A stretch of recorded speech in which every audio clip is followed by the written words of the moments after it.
Setting the stage for a verbal showdown, Sunday's Emergency Security Council meeting saw Israel and Iran exchange blame for instability in the Middle East.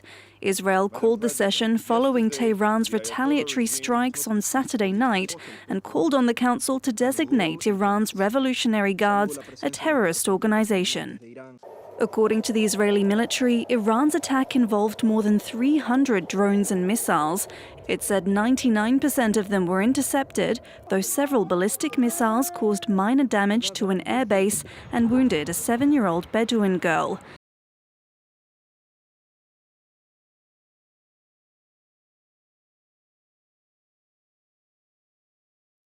Displaced Palestinians are on the move again. Many are making their way from central Gaza to the north of the Strip along the coastal road.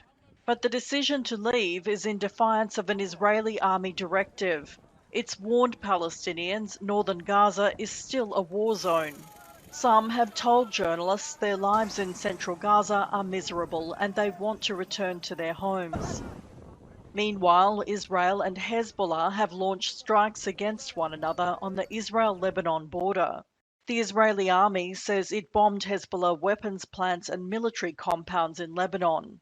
Israel has vowed to continue its operation against Hamas in Gaza after another failed round of truce talks. Hamas is demanding a permanent ceasefire.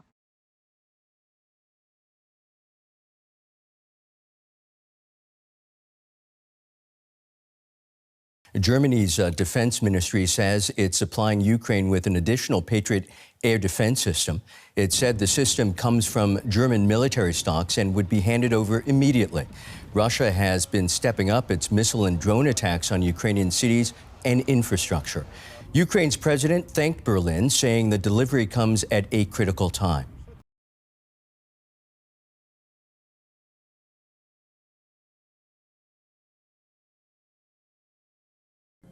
At least 18 people have been killed in landslides in Indonesia, Sulawesi Island. Local authorities say that rescue efforts are underway for 2 missing persons. 2 other, according to the local government in South Sulawesi, are reported to be in a critical condition in the hospital. According to the country's disaster mitigation data, landslides triggered by high-intensity rain affected 2 villages in the region of South Sulawesi and destroyed 4 homes.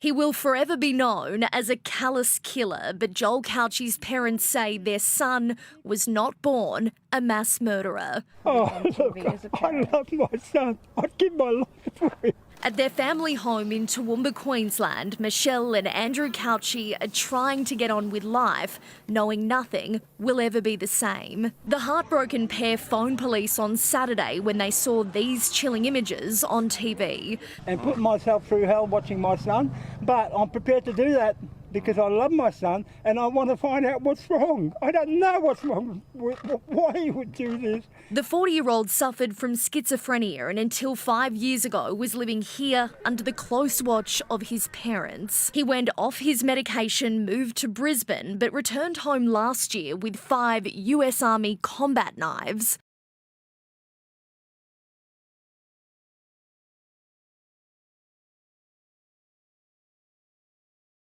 Tonight, Chicago police combing for suspects after a deadly weekend of gun violence, multiple incidents injuring at least 40 people and killing 7, including 9-year-old Ariana Molina. This, the aftermath after the girl was killed Saturday night. A witness telling police a black sedan approaching a crowd of people gathered outside for a celebration on the city's south side. A gunman then opening fire. 11 people hit, 4 of them children. The shooting, police say, was likely gang-related.